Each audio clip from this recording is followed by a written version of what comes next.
Então, voltando para a questão, já falei, né, do processo aeróbico, só colocando as mesmas equações aqui no próximo slides. E aí ele fala que quando tem um déficit de oxigênio, a glicose ela é transformada em duas moléculas, né, de ácido lático, certo?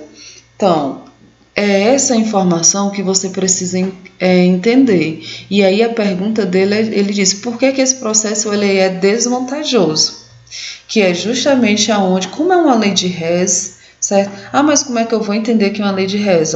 Observem aqui que ele está dando duas equações, ele está dando a variação da entalpia dessas reações, e ele está dizendo que a produção da glicose formando o ácido lático é um processo desvantajoso. E observem que as questões são todas envolvendo as opções envolvendo o cálculo de um ΔH, certo? Então você vai calcular o ΔH e a pergunta é, mas de quem?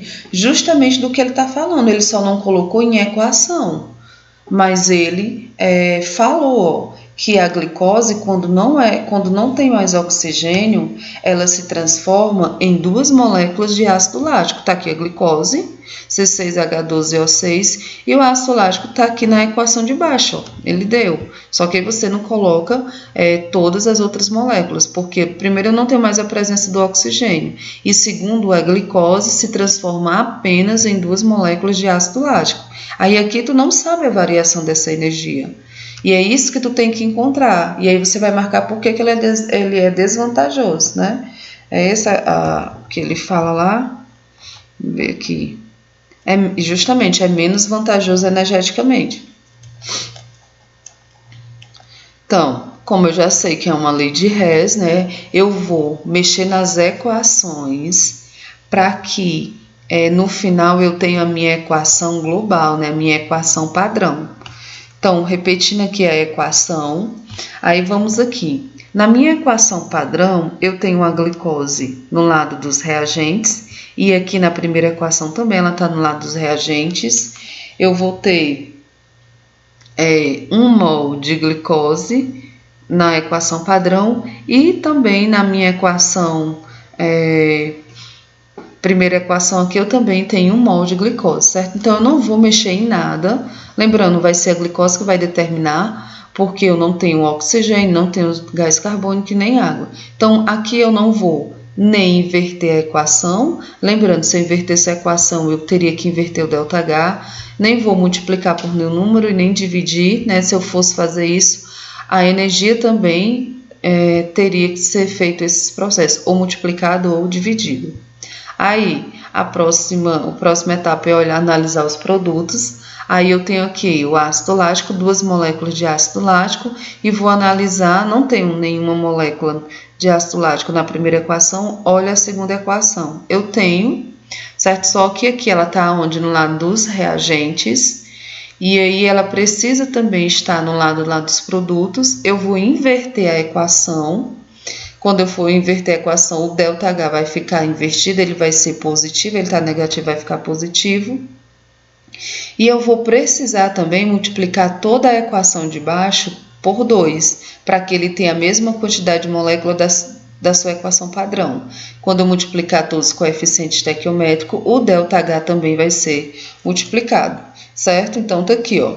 Inverti, permaneceu a mesma coisa, a equação de cima. Embaixo eu fiz a inversão, logo o ΔH da equação foi invertido, e eu multipliquei tudo por 2. Então, vamos olhando aqui no processo aeróbico, como era antes.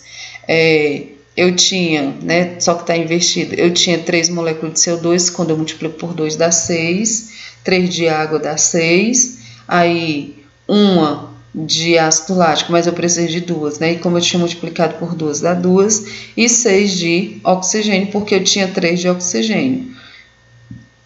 Também multipliquei o seu ΔH, que era 1.344, e agora é o dobro, né? Porque foi a multiplicação por 2, certo?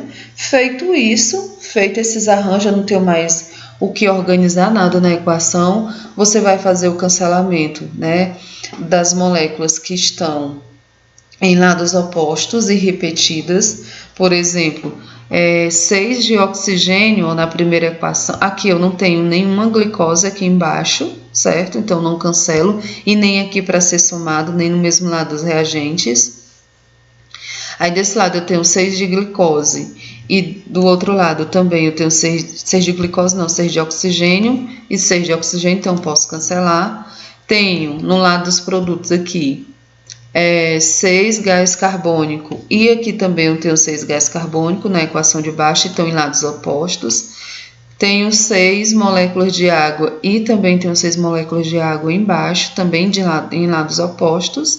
E depois de ter feito o cancelamento, né, eu tenho igual à equação global. Ó. Sobrou glicose aqui como reagente, nenhum outro, e como produto sobrou o ácido lático, né? 2 moléculas de ácido lático.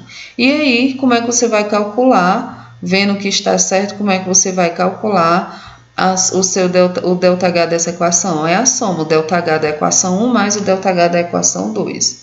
Então, eu vou ter menos 2.800, aí mais, e aqui é positivo mais com mais, é mais 2.688.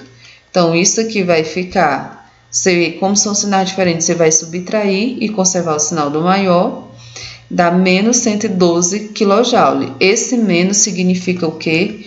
Que a equação, deixa eu voltar aqui para a questão, que a equação, ela liberou energia, tá? E liberou quanto?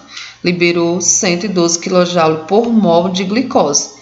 Então, a opção certa é a opção A. Não é a única, todo mundo aqui está liberando, então se tu tem noção que já deu negativo, né? Tu já elimina aqui essas duas opções, então libera 112 kJ por mol de glicose, porque aqui eu tenho 1 mol de glicose, então é por mol de glicose, certo? Então aqui eu tenho a opção A. E o macete dessa questão foi justamente essas 2 moléculas de ácido lático. O resto é questão simples, quem entende aí de lei de Hess, que não é difícil a lei de Hess, pegaria de boa essa questão aqui.